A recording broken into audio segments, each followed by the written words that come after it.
Donc, avant tout, bonjour tout le monde. Je m'appelle Maria-Eugénie Longo. Je suis professeure à l'Institut national de la recherche scientifique. Je suis à Québec. Et donc, je suis co-titulaire de la chaire Réseau de recherche sur la jeunesse du Québec qui organise ces congrès. Donc, merci beaucoup de nous avoir choisis. Merci pour choisir cet atelier. Je sais que ça tient à cœur à beaucoup d'organisations. Et à la recherche aussi. Et voilà. Donc, avant de commencer, juste, je voulais me présenter. Marjolaine, si tu veux. Donc, bonjour tout le monde. Je m'appelle Marjolaine Noël. Je travaille à l'INRS aussi. En fait, je suis coordinatrice du volet emploi-entrepreneuriat de la chaire Réseau de recherche sur la jeunesse du Québec. Puis, je suis impliquée aussi comme professionnelle de recherche dans des projets plus spécifiques, dont le projet sur les jeunes NIF. Alors, donc, cette présentation, en fait, qui porte sur le jeune en emploi, est une information sur une catégorie comme celle-ci. Et à l'objectif, en fait, de dresser un portrait des grands constats à partir des statistiques officielles que nous avons réalisées, ça fait 3 ans, sur cette population au Québec. Et de pouvoir, notamment, en fait, notre objectif aujourd'hui, c'est de les compléter, l'affiner à partir d'une deuxième phase, un deuxième volet, plutôt qualitatif avec des récits des jeunes. Donc, on est allé confronter les statistiques sur les jeunes livres avec des récits des jeunes ayant connu une période d'emploi, d'une étude d'information au Québec récemment. Il s'agit, je vous l'ai dit, des analyses préliminaires. Parce que la deuxième phase est en cours et il en reste beaucoup d'entretiens à faire, mais aussi, même si les données sont fondées sur une cinquantaine d'entretiens, des données d'une cinquantaine, et il en reste encore des entretiens à faire et des analyses à creuser et approfondir, mais on voulait quand même s'avancer un petit peu pour ces congrès parce qu'on avait été sollicités. Et cette fois-ci, nous n'allons pas, en fait, on ne va pas faire l'historique de la notion de la catégorie des jeunes NEET ou NEF en français. Donc, je ne vais pas le faire ici aujourd'hui. On l'a fait dans des présentations précédentes. Mais vous savez, c'est une catégorie assez controversée. C'est une catégorie qui naît, ça fait 3 décennies. C'est une catégorie qui est née en Angleterre, autour des politiques d'emploi jeunesse en Angleterre, et qui s'est très, très vite généralisée dans nos systèmes, dans tout l'Occident du Nord et du Sud, dans les systèmes statistiques nationaux, et notamment par les politiques publiques, qui sont très vite adopter cette catégorie comme une catégorie des cibles des politiques publiques. Et je pense que vous le comprenez très bien parce qu'il y a beaucoup de projets NIF financés au Québec actuellement. Donc, on ne va pas faire cette historique ni en fait des caractéristiques de cette construction, mais on va plutôt creuser sur les caractéristiques des NIF au Québec aujourd'hui. Donc, moi, je disais, notre projet a commencé plus à partir de 2019. On a commencé par faire les premiers portraits statistiques de jeunes NIF au Québec, de jeunes de 17 à 34 ans, en fait, qui n'étaient pas ni en emploi ni en information. À ce moment-là, c'est un projet que nous avons réalisé avec plusieurs chercheurs, dont nous deux, mais aussi Nicole Galland, Aline Deschamps, Charles Fleury, Nathalie Vachon et Achille Cabnou. Et c'est un projet, en fait, le rapport est disponible en ligne, il est sur le site de la chaire Genève. C'est un rapport où on a essayé de caractériser la population de jeunes neufs, mais aussi de déconstruire 10 stéréotypes qui sont très couramment associés à cette population.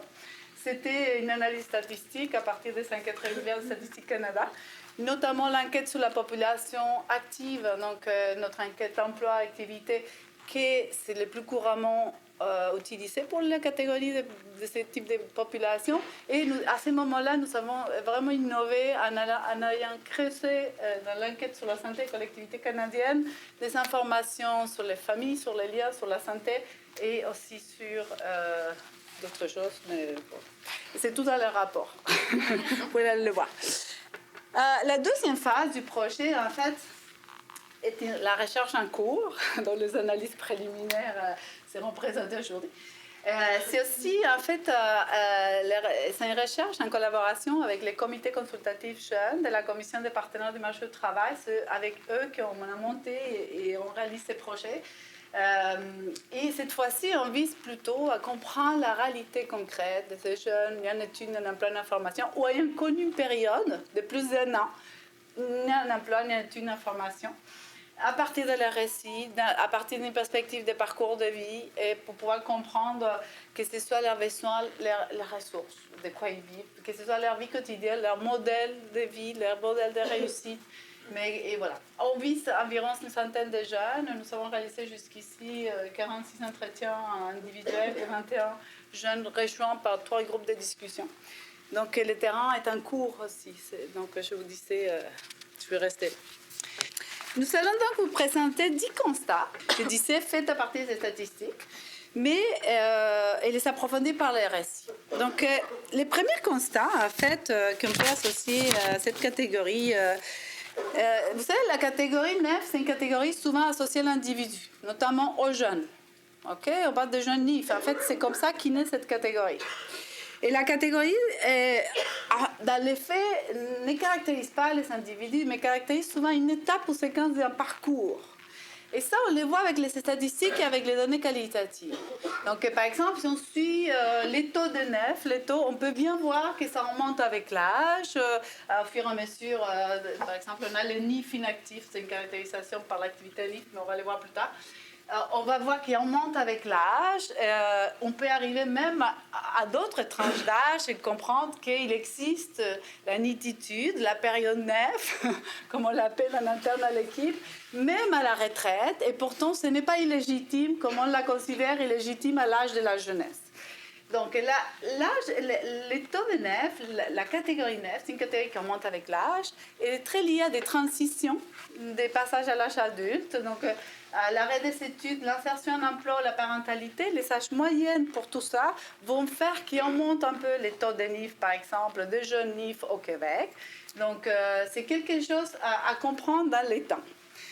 Qualitativement, en fait, on constate la même chose. On peut observer que la période d'un emploi, d'une étude d'information précède et s'inscrit dans un parcours plus large, dans des parcours qui ont connu l'emploi et la formation. Donc, elle est suivie ou elle précède ces périodes de formation et d'emploi que ces jeunes-là connaissent. C'est les mêmes porteurs d'expérience quand ils sont NIF que quand ils connaissent la formation et l'emploi. Donc, sous une échelle du temps plus court des parcours de vie, donc on peut observer que ces périodes, on peut faire 2 grands constats pour le moment dans les entretiens, que souvent les gens qui connaissent une période, il y a un emploi, une étude d'information, ont déjà connu plus qu'une. Donc, souvent une première période plus courte, de 6 à 12 mois, et une autre période plus longue, d'1 an et demi ou plus. Et l'autre constat, c'est que quand on rencontre des jeunes qui ont connu une seule période, souvent c'est une période très longue dans le temps, qui se retrouvent depuis un moment, entre 4 et 9 ans, dans une période, ni un emploi, ni une étude d'information. L'autre chose qu'on peut apprendre avec des données qualitatives sur cette question, c'est que, certes, il y a la période, elle est associée à des transitions du passage à l'âge adulte, comme la réétude, je disais, la parentalité, la maternité, mais également l'insertion en emploi. Mais qualitativement, on peut voir d'autres contextes qui déclenchent la période NIF et donc des événements biographiques inattendus comme une grossesse, une séparation, un déménagement, la décès d'un proche, des difficultés relationnelles, professionnelles, éducatives et des arrêts qui au départ sont temporaires et qui s'éternisent. Des arrêts de santé ou des arrêts liés à l'emploi qui vont s'éterniser dans le temps et préserver cette situation en dehors de l'emploi et la formation. Bref, je dirais qu'en tout cas, les premiers constats forts qu'on peut faire autour de cette catégorie, que ce soit à partir d'une statistique officielle représentative des populations des jeunes au Québec, ou que ce soit à partir de données qualitatives, comme je vous montre, c'est qu'on ne peut pas comprendre cette catégorie si on ne la considère pas une période inscrite dans un parcours et si on ne l'intègre pas dans la durée, si on ne la comprend pas comment une période de la vie qui a une certaine durée et qui va s'inscrire avec d'autres périodes de formation, d'emploi dans un parcours. Deuxième constat, c'est il y a l'idée courante, depuis un moment, je pense qu'elle devient de moins en moins courante, heureusement, c'est que ces jeunes, il y a un emploi, il y a une formation, et on avait appelé comme ça les rapports, c'est tourne les pouces, qui font rien. Effectivement, non. Les jeunes NIF sont très actifs, très occupés dans différentes sphères de vie qu'est l'emploi et la formation. Et par l'enquête sur la santé et collectivité canadienne, par exemple, on sait qu'un tiers des jeunes NIF s'occupent des enfants, un tiers cherchent de l'emploi et un tiers, on ne sait pas qu'est-ce qu'ils font, ils sont inactifs. D'autres activités.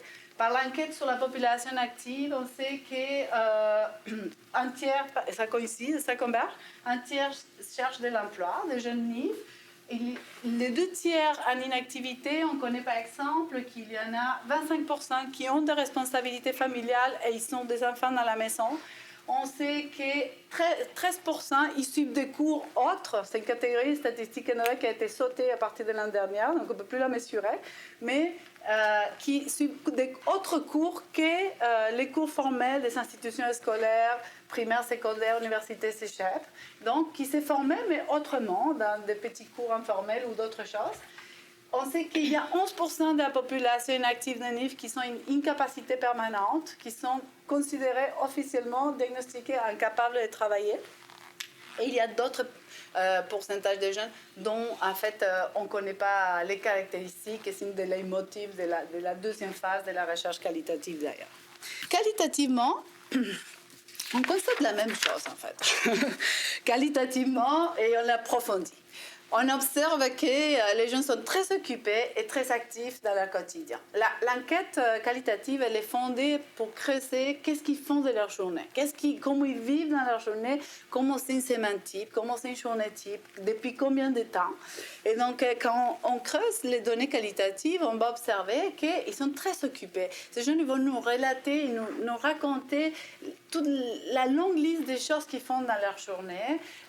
Cette population qui est très hétérogène et qui peuvent être en fait analysées selon la nature des activités très simplement et descriptivement. Il y a des activités extérieures, ça passe par chercher l'emploi, par participer à des programmes, suivre des thérapies dans les CLC tout proches, mais aussi traîner dans la rue, quêter, faire du trafic de drogue, consommer. Il y en a beaucoup des activités qui les maintiennent occupés lors de la journée, légales et illégales, vous voyez bien, je les inclus toutes pareil, je n'allais pas les cacher.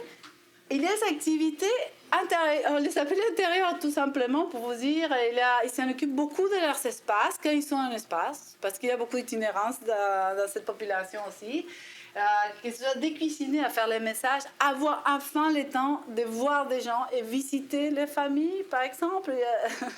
Quelque chose qui nous a surpris, mais bon, tu vas en parler, je pense. S'occuper de son enfant et sa grossesse, ça on le voyait dans ces statistiques déjà, donc on sait que ça existe. Passer beaucoup de temps sur les réseaux sociaux, mais pour toutes sortes de raisons, que ce soit gamer, mais aussi que ce soit monter son blog, monter son site web, beaucoup d'activités sur les réseaux sociaux, mais écrire, lire. Et des activités, c'est un peu coupé, très introspectives. Donc les jeunes NIF parlent beaucoup du travail sur soi. On l'a laissé s'occuper de soi, même si c'est coupé en haut. C'est travailler sur soi, chercher son identité sexuelle, mais aussi son projet de vie, monter un projet, ça prend du temps. On a entendu beaucoup s'occuper de soi. Non, mais tu sais, ça prend du temps, s'occuper de soi, penser tous les jours qu'est-ce que je veux faire de ma vie. Ça, il y en a beaucoup aussi. Donc, bref, les jeunes NIF sont très actifs, occupés, avec toutes sortes d'activités, captées par les statistiques, mais aussi par les récits. Et ce qui est intéressant de voir, peut-être un constat un peu plus porteur, c'est que ces activités, en fait, sont parfois les mêmes entre des périodes nefs ou non nefs. Parce que nous, on cherche à caractériser les périodes dans lesquelles ils étaient en dehors de l'emploi, des études de la formation, mais aussi les autres, puisqu'on analyse leur parcours. Et les périodes nefs viennent renforcer certaines de ces activités, les multiplier, les donner plus de temps. Mais ce sont majoritairement des activités présentes avant ou après, en fait, cette période-là. Le troisième constat qu'on peut faire, c'est qu'une autre source d'hétérogénéité au sein de la catégorie des jeunes et en emploi d'études en formation est le sexe. Quand on regarde globalement la population de jeunes neufs, on en a 50-50, 51% des hommes, 49% des femmes, en fait, plus précisément. Donc, on ne voit pas trop de différence. On dit qu'il y a moitié des gars, moitié des femmes. Mais en fait, non.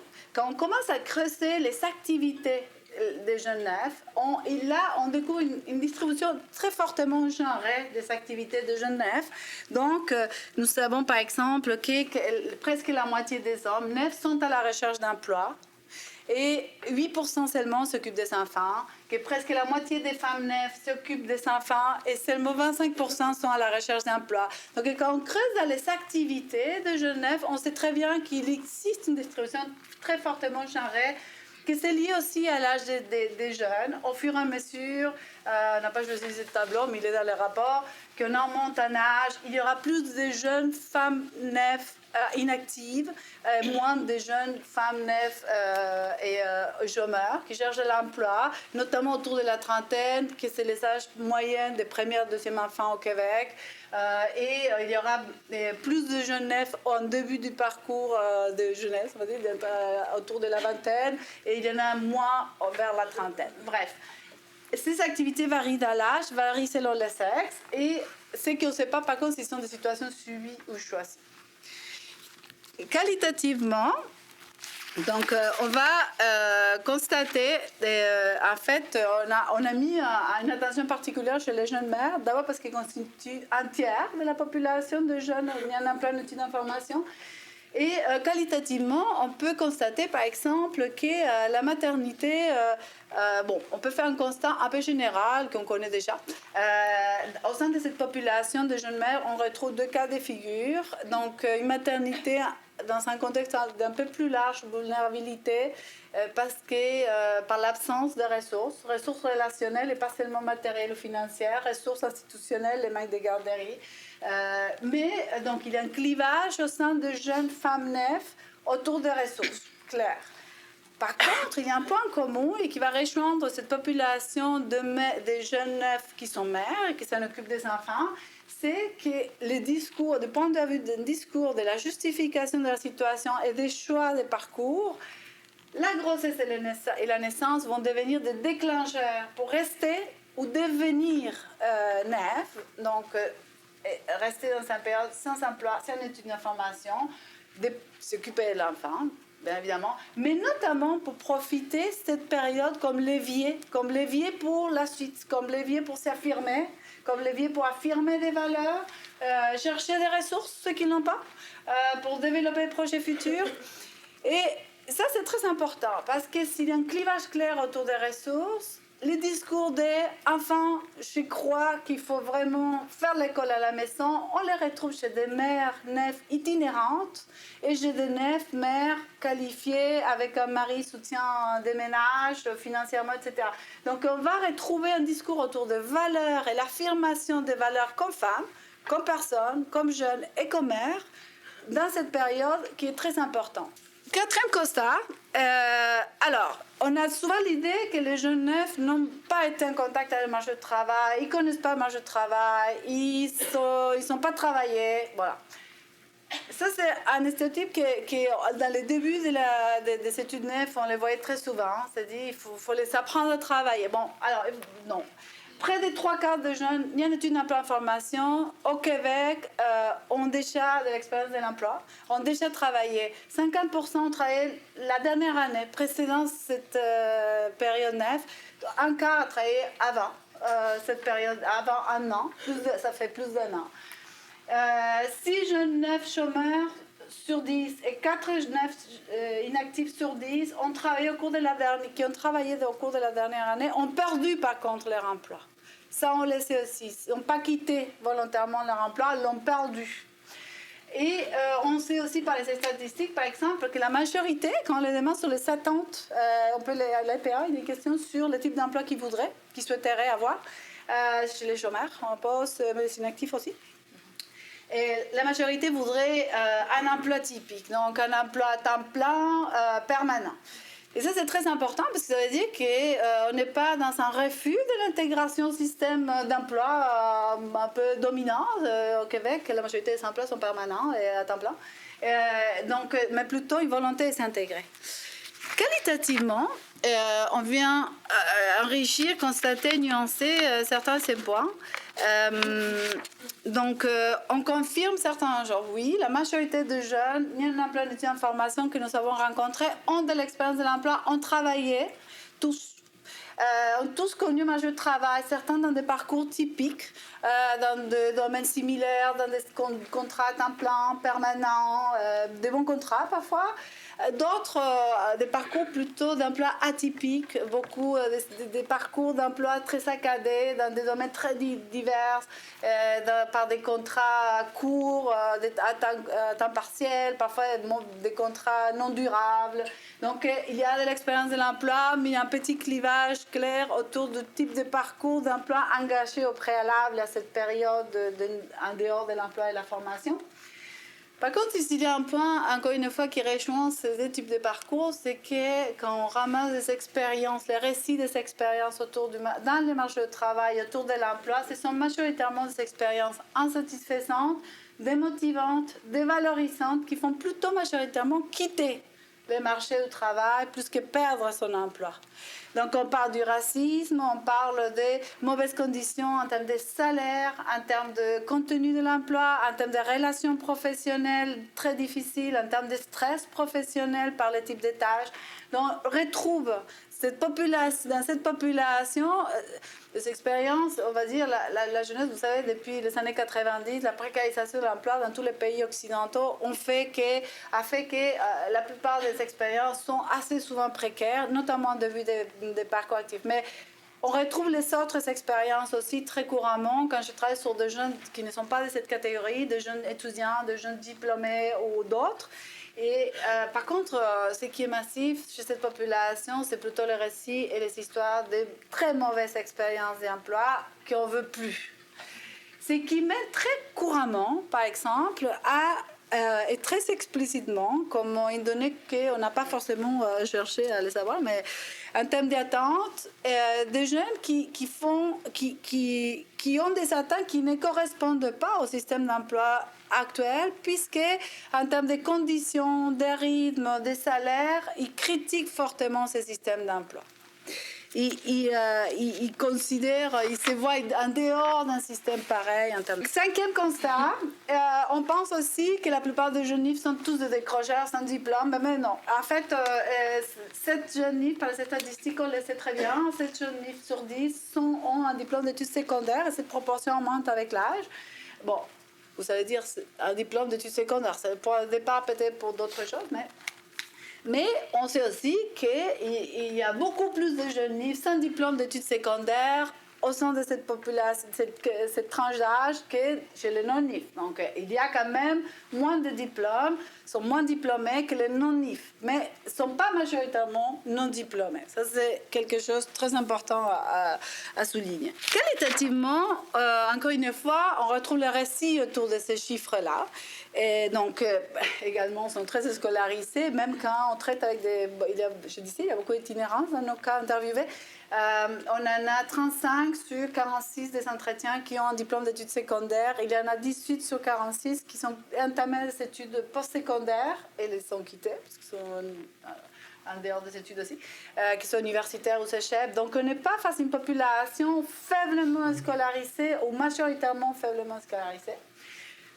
Ce qu'on retrouve qualitativement, et peut-être c'est la chose qui nous a le plus intéressé, c'est un rapport très ambivalent à la formation, parce que, encore une fois, les expériences scolaires très négatives, marquées davantage par l'inadaptation au système scolaire, et moins par les difficultés. Voilà. On n'a pas vu leurs agendas ou leurs notes du secondaire pour pouvoir l'évaluer objectivement, mais ça part moins de difficultés d'apprentissage que d'inadaptation au système et au système des profs à l'école formelle, mais un rapport positif à l'apprentissage qui est débordant dans les entretiens. Donc, ils savent apprendre. Par Internet, on en a l'exemple de ce jeune homme qui a fait toute l'histoire de France, c'est un passionné de l'histoire, et décidé, depuis longtemps, il est dehors des institutions, et qui a fait, et qui s'est fait des cours d'histoire, au point que le CGE l'a proposé de faire la vulgarisation scientifique, parce qu'il se forme tellement sur mesure sur Internet, après qu'il a trié les bons et mauvais vulgarisateurs,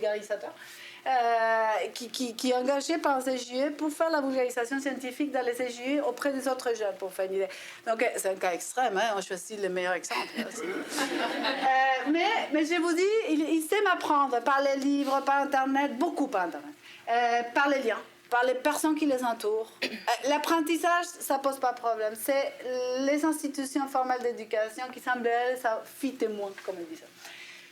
L'autre point qui rejoint peut-être cet amour pour l'apprentissage, on va appeler comme ça, c'est que quand on commence à travailler sur les projets, l'éducation va rester quand même le principal projet d'avenir. Autant ils sont très critiques vis-à-vis de l'emploi, comme je disais tout à l'heure, l'éducation reste des projets de formation. L'offre de formation, décider d'apprendre quelque chose reste pour eux un projet à venir très valable, pertinent pour la suite. Même si d'autres choses ne changent pas.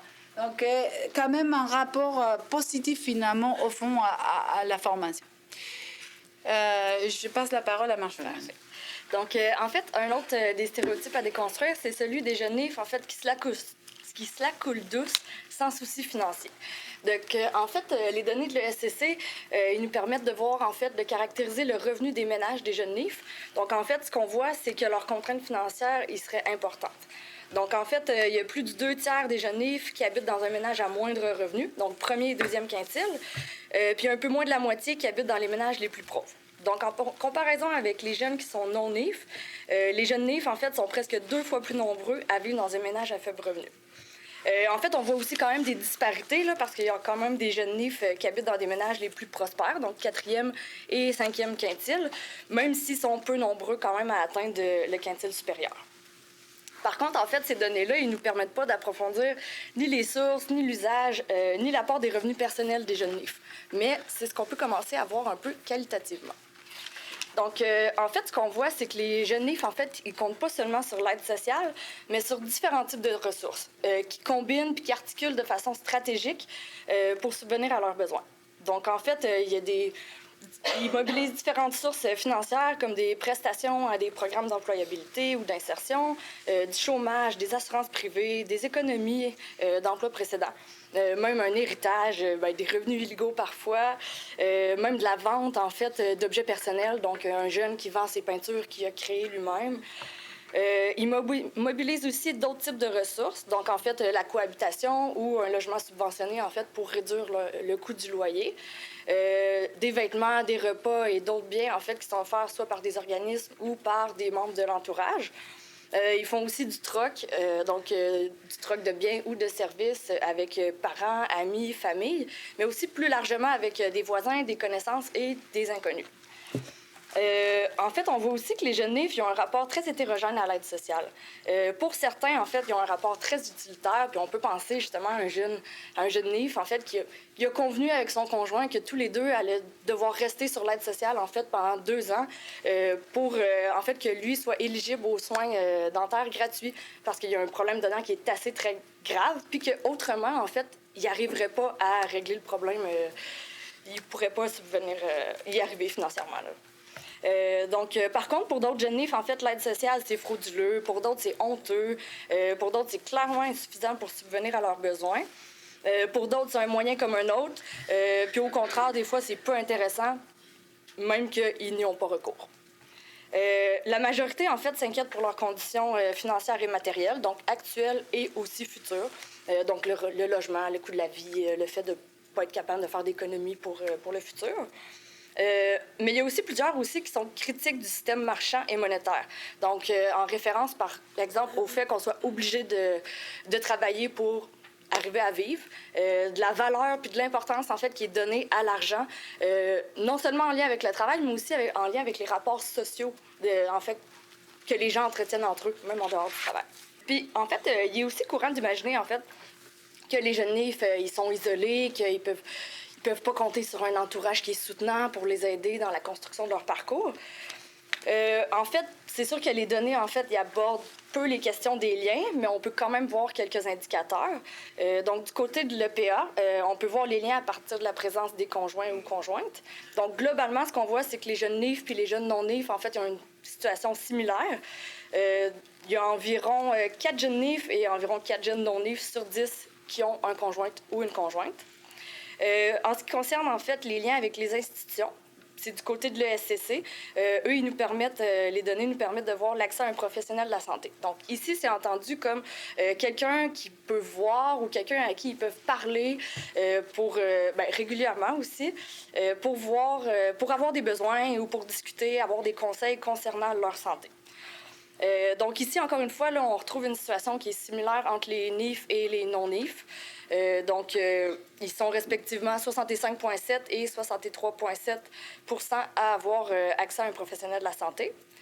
Par contre, on voit que les jeunes NIF chômeurs, donc qui cherchent un emploi, auraient moins accès à 58,5 % puis que les jeunes NIF qui s'occupent des enfants, en fait, y auraient plus accès à 72 %.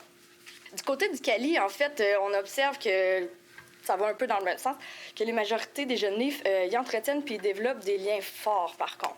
Puis ça, c'est autant avec des personnes que des institutions, puis de différents types pour chacun. Donc, ils nous parlent de des proches, donc amis, parents, blondes, chums, mais aussi des nouvelles personnes semblables avec qui ils se lient. Donc, c'est des nouvelles personnes qui rentrent dans leur parcours en raison de similitudes, de une ou des raisons, pas raison, mais conditions similaires dans leur situation, en fait. Donc, que ce soit des personnes dans la rue ou des jeunes mères, en fait, qui rencontrent d'autres jeunes mères au parc. Ensuite, il y a aussi certains qui mentionnent de nombreuses interactions avec des organisations ou des institutions puis leurs professionnels, donc autant des intervenants, des médecins, des travailleurs sociaux, des psychologues. Ces liens-là, autant personnels qu'institutionnels, sont dans certains cas toxiques. Donc, on peut penser il y a une jeune femme, en fait, elle est présentement dans la rue, puis en fait, elle aurait l'occasion de revenir chez ses parents, mais elle ne le fait pas en raison d'un climat puis d'une relation très difficile avec sa mère. Dans d'autres cas, en fait, les liens sont soutenants et aidants. Donc, on peut penser à une jeune mère qui, elle, au contraire, elle fréquente plusieurs organisations pour les parents et les familles. Donc, en fait, autant ça lui donne un répit avec la halte garderie qu'en fait, l'enfant bénéficie d'activités, en fait, super pour son développement. C'est aussi quelqu'un qui a rencontré beaucoup de gens via les organisations. Donc, des personnes avec qui elle peut se confier, parler du quotidien, échanger, avoir des conseils entre eux. Puis c'est aussi une jeune mère qui est très soutenue du côté de la famille, donc autant de son côté, du côté de son conjoint. Une famille très active, très présente si elle a besoin de temps ou d'aide dans la logistique familiale. Un autre mythe, en fait, c'est celui de l'égalité des chances. Alors qu'en fait, la situation NIF, en fait, c'est loin d'être une responsabilité purement individuelle. Du côté de l'EPA, on sait que le niveau de scolarité des parents influence la probabilité d'être NIF. Puis cette influence-là est d'autant plus marquée chez les jeunes NIF inactifs par rapport aux NIF chômeurs, donc qui cherchent de l'emploi. Le taux de jeunes NIF inactifs sur le marché du travail est 2 fois plus élevé chez les jeunes qui ont des parents sans diplôme secondaire, donc à 13 % ou dont au moins un des parents détient un DES, donc 11,4 % par rapport à ceux dont un des deux parents, dont le niveau de diplôme, en fait, il est plus élevé. Donc, 5,8 % lorsqu'un des parents a un diplôme postsecondaire, puis 5,1 % lorsqu'un parent a un diplôme universitaire. Du côté du CALI, en fait, on en apprend davantage là, sur les différentes influences qu'ils peuvent avoir, notamment de la famille d'origine et des parents, qui jouent en fait une variété de rôles avant, pendant et après la période NIF. Donc, on peut voir un rôle de soutien et de solidarité, que ce soit sur le plan matériel, en offrant, par exemple, un loyer gratuit suite à un arrêt d'emploi, que ce soit la perte ou un arrêt volontaire, l'achat d'articles de bébé pour une nouvelle future maman. Sinon, ça peut être du soutien et de la solidarité sur le plan émotionnel, donc via la motivation, donner des conseils, etc. Mais c'est aussi par la présence physique, en fait, donc, puis la disponibilité des personnes, soit pour aider à la logistique familiale ou même en visitant leurs jeunes, en fait, régulièrement, qui sont dans la rue, puis à toutes les semaines, ils ont une rencontre familiale pour passer du temps ensemble, simplement. On voit aussi que certains influencent, donc en tant que modèle durant leur enfance, les aspirations puis les représentations des jeunes NIF. Donc, on peut penser à une mère, en fait, une jeune mère, dont la mère était mère au foyer. Donc, en fait, elle, Elle entendait souvent sa mère un peu dénigrer les parents qui envoyaient leurs enfants à la garderie. En fait, elle, à son tour, elle souhaite faire l'école à la maison. Elle ne veut pas nécessairement envoyer son jeune à la garderie. Ses deux parents, en fait, avaient un emploi un peu atypique, donc qui ne faisait pas du 8 à 5. Puis elle, en fait, une de ses difficultés, c'est de comprendre le 8 à 5 puis de rentrer dans ce moule-là. On peut aussi penser à un autre jeune, en fait, qui se questionne à savoir comment il aurait pu poursuivre ses études au cégep quand, en fait, son père n'était pas disponible ou pas capable, en fait, de l'assister, de l'aider dans ses devoirs au primaire et au secondaire.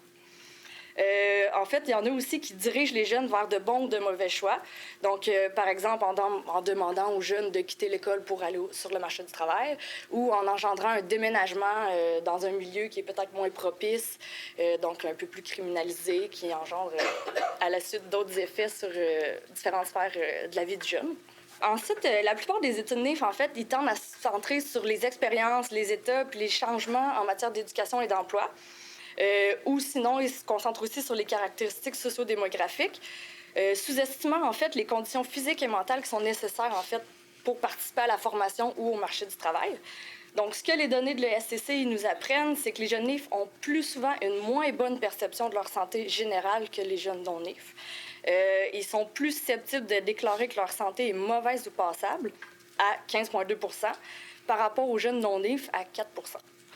Ils sont aussi moins enclins à la percevoir comme excellente ou très bonne, donc à 55,5 % par rapport à 71 % chez les non-NIF. Ils sont aussi plus nombreux à déclarer des troubles de l'humeur, à 12,1 % et d'anxiété, à 14 % par rapport aux jeunes non-NIF.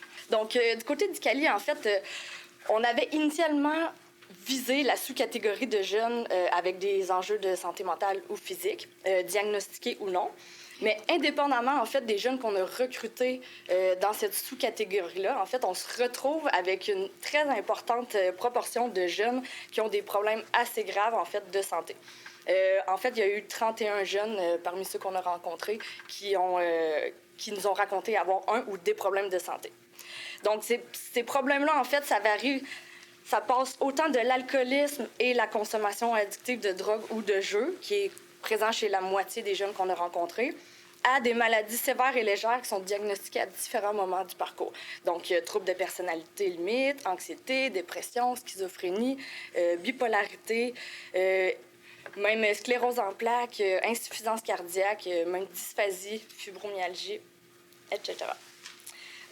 Dans presque tous les cas, en fait, ces problèmes de santé-là, ils apparaissent comme des obstacles au travail et à la formation, que ce soit des crises de panique dans le transport pour se rendre soit à l'emploi, soit à la formation, ou encore la sclérose en plaques, en fait, qui engendre des difficultés de mobilité, en fait, des assiettes qui s'échappent dans l'emploi. Donc, finalement, ça finit par causer des problèmes dans le milieu, ou même, en fait...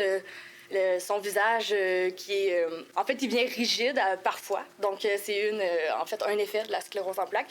Donc, en fait, ça rend difficile un peu le contact là, quand elle travaille dans le public. Donc, ça, c'est quelque chose qui lui a été réprimandé là, par ses employeurs.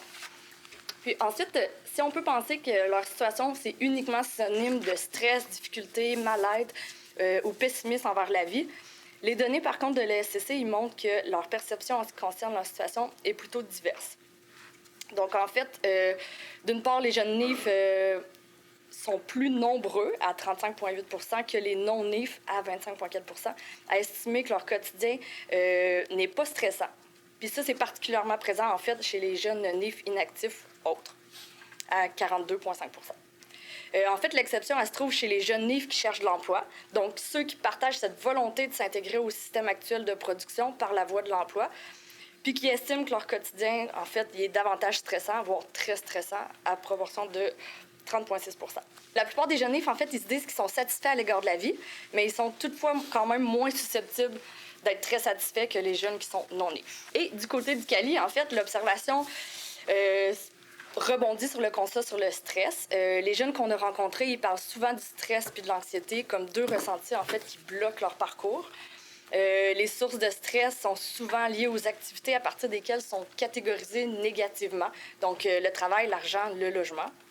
Ils partagent aussi une foule d'émotions qui sont déstabilisantes puis auxquelles, en fait, ils sont confrontés au quotidien sans sans toutefois savoir comment les traiter puis avoir peut-être les outils pour. Donc, ces émotions-là, c'est la honte, la peur, sentiment de vide, d'impuissance, d'indécision, la haine, la colère. Par contre, en fait, il y a vraiment plusieurs de ces jeunes qu'on a rencontrés qui finissent vraiment par valoriser la période NIF, par le temps que ça leur offre pour faire de l'introspection, la remise en question, les expériences, en fait, que ça leur donne en dehors de l'emploi et de la formation, puis qui leur font prendre une foule de conscience, en fait, sur des choses importantes en dehors de l'emploi et de la formation. Ce ne sont pas seulement les jeunes mères qui choisissent de rester avec l'enfant et des ressources, je le dis, par des itinérants, par des jeunes avec des graves problèmes de santé. Bref, pour finir, donc, ce qu'on peut conclure du rapport statistique qui finit réalisé, mais aussi des analyses préliminaires plutôt à partir des récits des jeunes, c'est encore une fois une hétérogénéité des profils, d'activités, mais aussi des caractéristiques sociodémographiques et maintenant biographiques des jeunes en études, en emploi, en information. Et donc, on peut en déduire là-dedans une multiplicité de besoins très divers, justement en raison de l'hétérogénéité des profils et situations. On peut constater, au final, à travers tout ce qu'on vous raconte, aussi également une diversité, en fait, des parcours caractérisés par la diversité ou le cumul d'obstacles dans différentes sphères de vie, en fait, qui se cristallise parfois à la période, il y en a plein d'études d'information, mais qui vient avant et qui perdure après, même cette période-là. Donc, des jeunes qui ont des parcours quand même cumulant une liste de difficultés, parfois au même moment, parfois une après l'autre. On constate, contrairement à ce qu'a fait cette année, franchement, une conscience très nette des normes sociales auxquelles ils s'échappent, des normes d'emploi, d'éducation et d'échanges monétaires aussi auxquels ils s'échappent. Et cette conscience claire des normes sociales dans lesquelles ils ne fitent pas, comme ils disent eux, chez certains s'accompagnait d'une très très claire critique au système.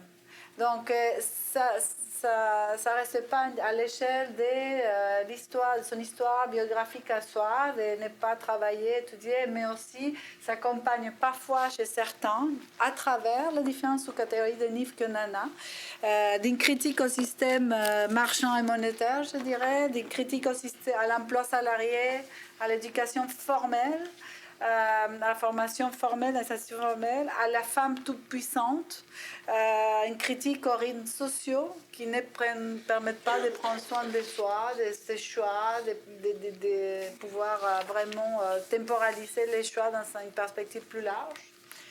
Et peut-être quelque chose qui là, pour nous, ça vient un constat, c'était une hypothèse de travail, bien évidemment en recherche, on essaye de compléter à partir de méthodes différentes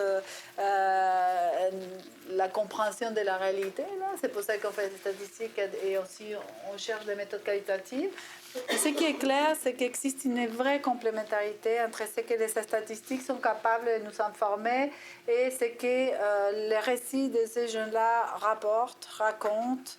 Il y a des choses qu'on ne peut pas comprendre ni saisir sans écouter ces jeunes-là. Donc, on ne peut pas s'en passer du qualitatif. Et maintenant qu'on a pu commencer à faire des portraits, même à niveau canadien, des statistiques officielles, peut-être il faut investir beaucoup plus en du qualitatif. Les troubles, l'omniprésence des problèmes de santé apparaît nulle part vraiment dans ces statistiques. Apparaît parfois même, elle n'est pas là. Au contraire, elle est inversée dans la perception de l'estress perçu, etc., qui est moindre chez les NIF que chez les non-NIF. La question, les rapports à la formation, les rapports au travail, les rapports au système, aux modèles sociaux de réussite. Tous ces éléments-là semblent être très déterminants dans la construction de leur parcours et on ne les capte pas par ailleurs. Par rapport aux critiques du système, juste, je peux dire deux choses, c'est que on peut faire des hypothèses du travail. Est-ce que c'est cette critique du système le résultat des parcours ayant connu une multiplicité d'obstacles et donc du manque de sécurisation efficace et pertinente parce qu'elle n'est pas absente, la sécurisation. La présence des organismes elle est très large dans ces parcours. Donc on ne peut pas dire qu'en fait ils sont dans le non-accès à tous ces services-là. Mais est-ce que, vu les cumuls, vu leur situation, vu leur contexte biographique, ces interventions, ces sécurisations, ces solutions étaient au bon moment, au bon endroit? Est-ce qu'elles ont été sécurisantes, pertinentes? Est-ce que c'est pour ça qu'ils critiquent le système? Et après la COVID aussi, vu l'étendue du problème de santé mentale, qui souvent on l'attribue aux jeunes, mais moi je pense qu'il manque les études dans les autres tranches d'âge pour savoir quel est l'état de santé mentale chez les autres. Est-ce que c'est cette critique du système, vu la crise environnementale, est-ce qu'ils sont des jeunes? Donc est-ce que c'est aussi un peu aussi un résultat, en effet, de la conjoncture difficile, post-Covid, crise environnementale, pénurie de main-d'œuvre, dans lesquelles toutes ces générations grandissent. Et peut-être ça accompagne aussi de ces critiques au système qui ne leur rendent pas la valeur qu'ils sont dans la société. Bref, on continue cette analyse. Donc, on vous remercie de votre attention et si vous avez des questions.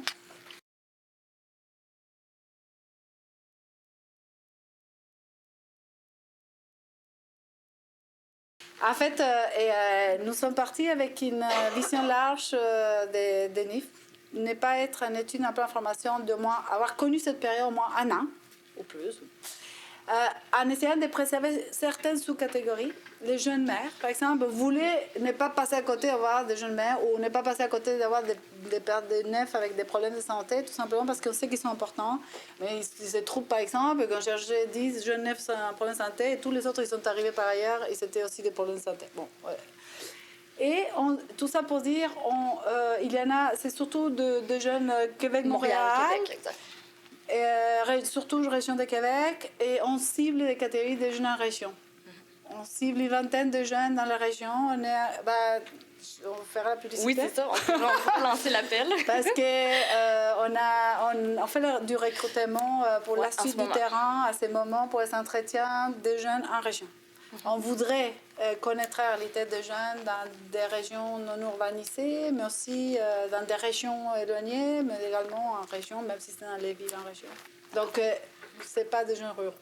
Ouais, de ce qu'on a parlé. Ouais. On en a 6 jeunes déjà de région. Mais ils n'ont pas été analysés.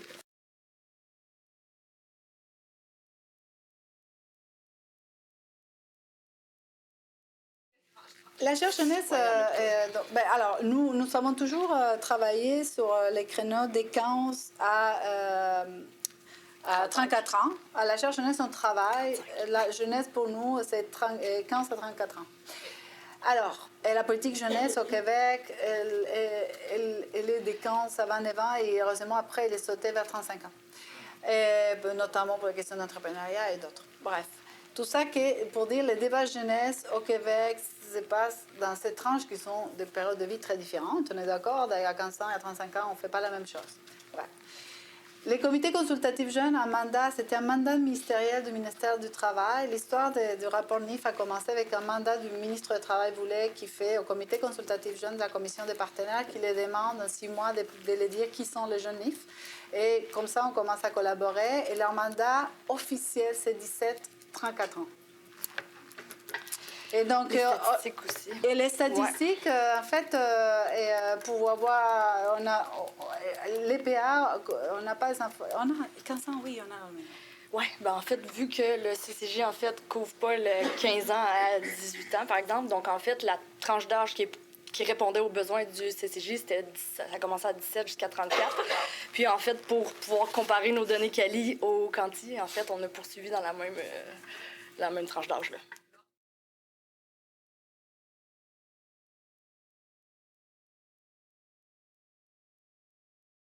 Mais on peut peut-être c'est pas tout pertinent de nos guides d'entretien parce qu'ils sont des problématisations scientifiques derrière, même théoriques, sur le modèle de réussite sociale et notamment un questionnement sur.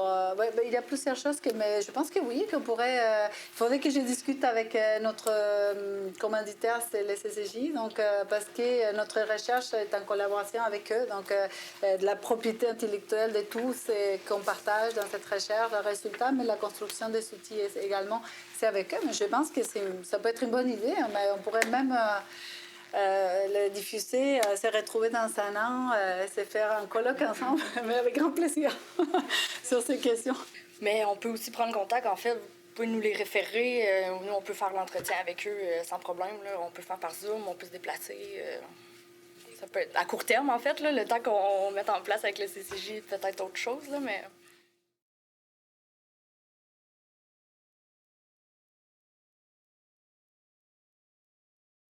Alors, il y a tout un volet, on l'avoue, hein, on va vous recevoir, qu'on n'a pas analysé sur les besoins et sur les parcours de cheminement dans les institutions et ce qui les a manqué là-dedans. Donc, en l'hiver 2023, il y aura plus d'infos sur ça aussi. Mais déjà, on peut dire quelque chose. Alors, les réembarquer dans les systèmes, c'est ça qui est délicat, parce qu'ils sont critiques du système. Nous, on ne s'attendait pas à autant de discours critiques, fondamentalement sociétales, comme ce qu'on a entendu. On ne se rend pas compte qu'on échange du temps par l'argent. Et le temps, il y a des questionnements profonds. On ne pense pas que c'est du refoulement puisqu'on est dehors, parce qu'on pourrait dire, bon, puisqu'on n'est pas dans les systèmes, on essaie de se valoriser dehors. Il n'y a pas que ça. Okay? Il y a vraiment une conscience de quelque chose qui ne marche pas dans ces systèmes dans lesquels on ne participe pas et on a participé. Par contre, pour être un peu plus positive, la formation les accroche. Ils savent m'apprendre. Il y a un discours très positif sur l'apprendre. Apprendre des choses pratiques. Apprendre des choses qui sont en lien avec ce que j'aime faire. Apprendre par la pratique. C'est lié aux autres. Apprendre avec les autres, avec d'autres gens, avec d'autres personnes. Ça, c'est des choses qui dans le discours apparaissent. Est-ce que c'est généralisé? Est-ce qu'on peut l'appliquer à tous les groupes, vu qu'il a des profils très hétérogènes? Ça, je ne sais pas. Et je ne pense pas même.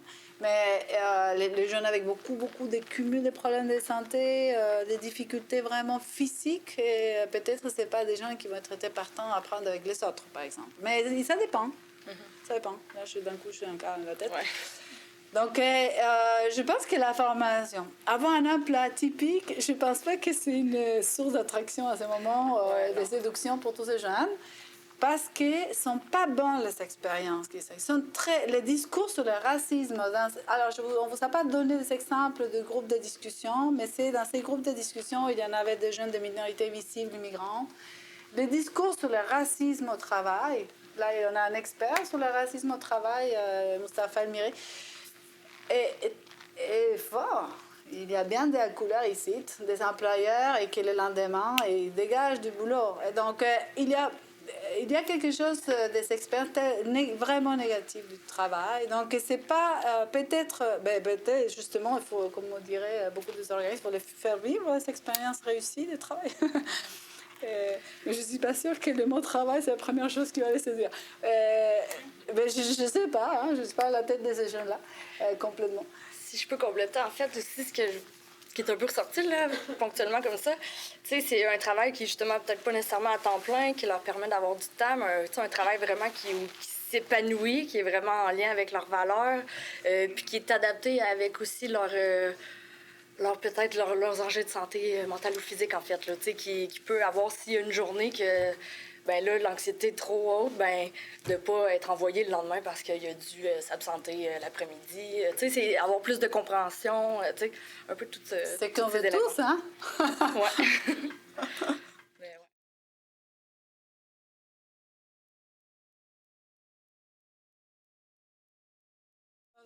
Donc, les données, en fait, les rapports devaient être soumis à mai. Les terrains continuent. À l'hiver, il y aura des analyses encore. Les rapports devaient être soumis à mai. C'est long. Et ensuite, voilà, ça sera disponible, accessible sur le site de la CRJ. Donc, c'est pas...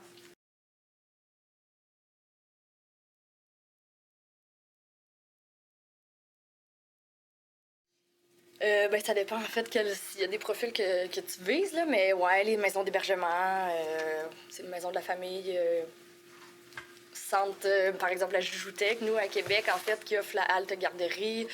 Aussi, il y a la location de jouets, en fait, qui est offert pour les parents qui ont un faible revenu. Donc, ça, on est recruté par là.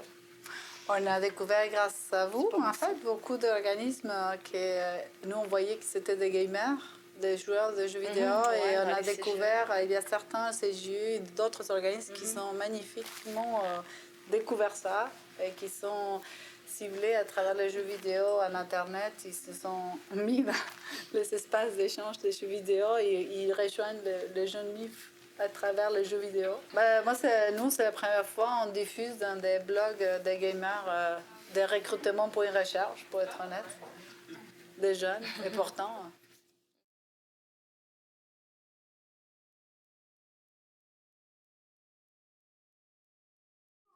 c'est les problèmes de cette catégorie. On est d'accord que c'est une catégorie qui n'est pas bonne pour parler de notre population de jeunes avec problèmes ou sans problème, mais qui ont besoin de soutien, ok, dans les sens.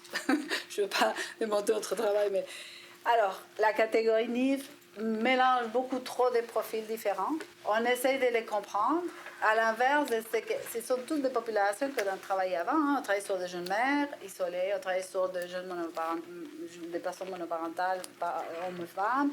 On travaillait sur des itinérances, sur des travailleurs précaires avec beaucoup d'entrées et sorties sur le marché du travail. Ce sont tous des profils qu'on peut connaître. En plus, vous connaissez organisations ou chercheurs, on les connaît d'avant. Que depuis quelques temps, on s'est rendu compte qu'ils pouvaient avoir des choses en commun, un peu forcées par cette catégorie qui est plutôt une catégorie étatique et politique, qui on a transposé aux statistiques nationales. Tout ça pour dire, c'est la catégorie NIF, par exemple, aujourd'hui, les EO, si on travaille les problèmes de l'emploi jeunesse ou de la formation emploi jeunesse, seulement pas une catégorie NIF, on les éhore tous les précaires, par exemple. Et est-ce qu'il y a un précaire qui entre et sort des fois dans une année du marché du travail, qui a des revenus en dessous du salaire minimal, a plus ou moins problème ou a plus ou moins besoin pour la politique publique que de jeunes peut-être qui prennent un peu de temps et qui vont savoir rebondir. Ça, c'est les grands dilemmes de la catégorie. Mais on peut s'en servir de cette catégorie comme focale, comme lunette pour aller voir cette diversité, pour voir qu'est-ce qu'ils sont en commun aussi. Pas seulement ceux qui sont des différents. Et surtout pour ne pas perdre vue tous les alentours. Nous avons fait, il n'est pas dans les PowerPoint, dans les rapports statistiques en ligne, il y en a justement, on a fait un graphique apprenant la catégorie NIF ensemble, ceux qui sont en dehors de la formation et de l'emploi. On laisse de côté tous les précaires et on laisse de côté d'autres populations aussi, de jeunes travailleurs, mais avec beaucoup, beaucoup de difficultés et problèmes. On laisse dehors, par exemple, les travailleurs surqualifiés qui travaillent métier à Vouture, là-bas au fond, des jeunes très, très qualifiés qui peuvent avoir beaucoup de difficultés aussi. Donc finalement, on laisse dehors si on s'est réduit à cette catégorie. C'est pour ça qu'il ne faut pas se réduire. Il faut l'utiliser comme des lunettes et une porte d'entrée pour étudier cette diversité, pour voir qu'est-ce qu'ils sont en commun. Parce que d'un coup, il se trouve qu'ils sont des choses en commun. Des choses que nous, on s'attendait moins. La critique au système, par exemple. Les problèmes massifs de santé. Donc, il y a des choses quand même qui peuvent être réfléchies ensemble dans cette population. Mais il y a d'autres que je ne pense pas.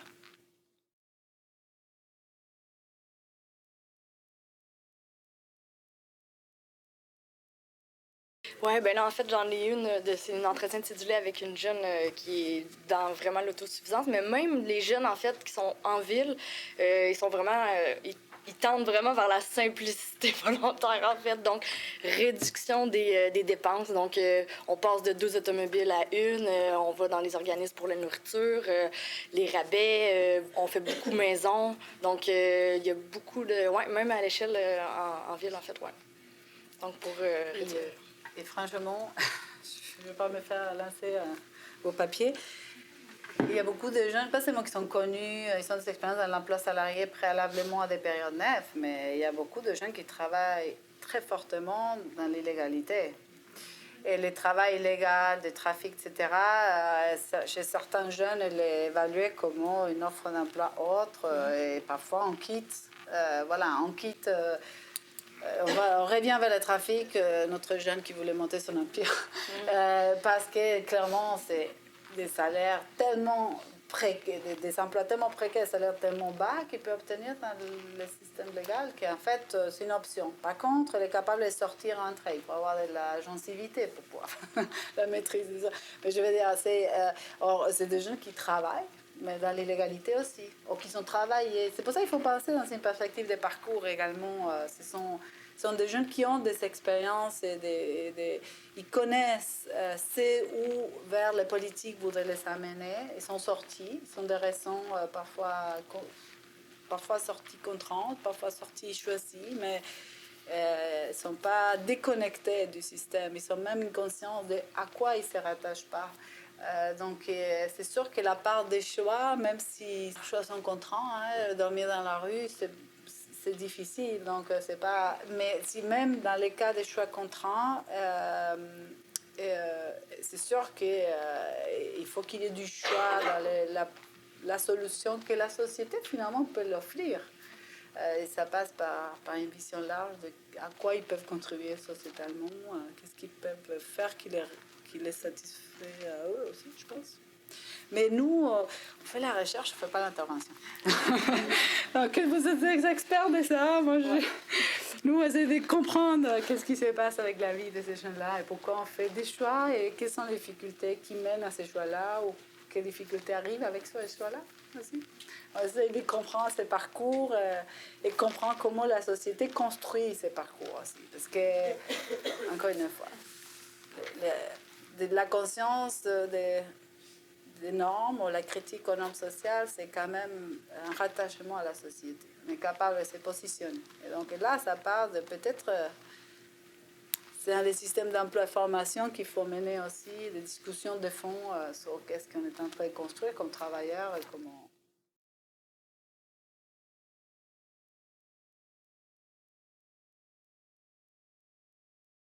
Ben, c'est sûr qu'au niveau des politiques, ouais, c'est ça, on n'a pas de point là-dessus. Scientifiquement, politiquement, ouais. Strictement, c'est pas né.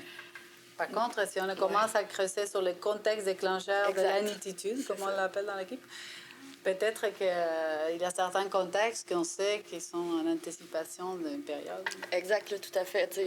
L'histoire d'un burn-out que finalement, ça termine vraiment en burn-out, puis finalement, ça s'éternise et ça s'éternise et ça s'éternise en période née. Donc, s'il y avait eu possibilité de l'inclure, est-ce que ça aurait été bon ou non, on ne sait pas, mais ouais, c'est sûr.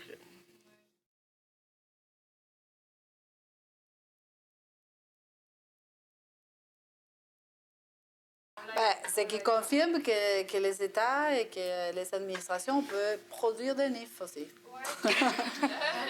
On les crée, on les donne naissance à partir des catégorisations que finalement c'est construit sur une photo aussi également, ou qu'ils passent sur un parcours, sur la durée de l'enchaînement de séquences que ces personnes vont vivre. Donc oui, il y en a des choix des individus, mais il y a des systèmes qui créent des problèmes. On connaît tout ça.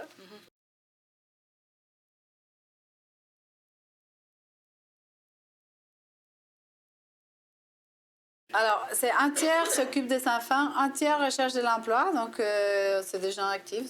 Simplement, ils ne trouvent pas l'emploi qui leur convient.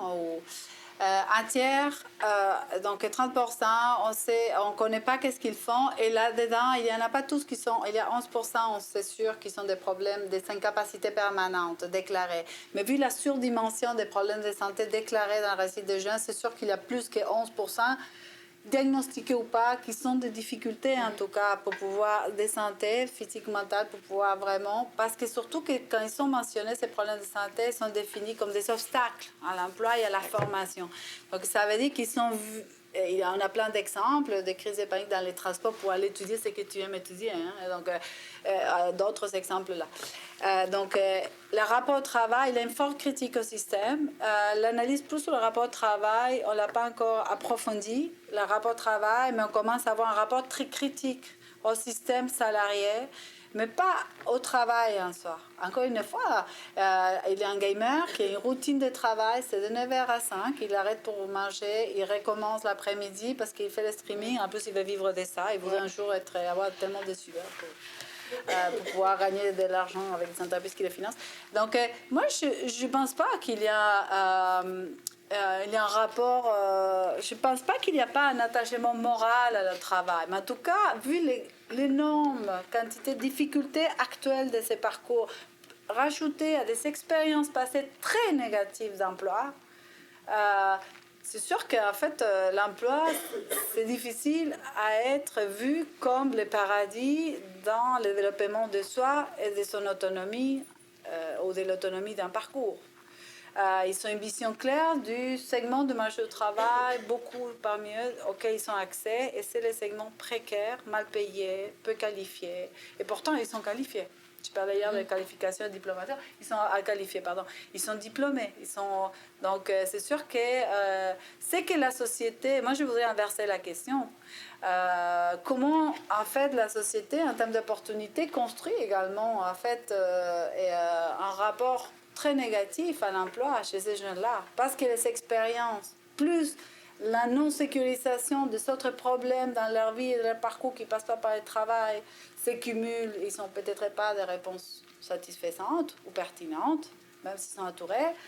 Ça fait en fait qu'on rajoute des contraintes à des parcours également, qu'en fait, ils ont peut-être moins de chances aussi de les faire de manière autonome, de s'intégrer dans le marché du travail de manière plus autonome. Donc, si les opportunités sociales sont scolarisées, les opportunités sociales sont assez peu intéressantes ou même déqualifiantes. Si en plus ils cumulent des problèmes de santé auxquels ils ne trouvent pas de solutions. Les problèmes de logement sont très pressants dans la population de Genève aussi, on l'a dit, pas trop dit. Donc c'est sûr que c'est difficile à développer la passion pour le travail, peut-être. Je ne sais pas, c'est une hypothèse. On peut en dire ça.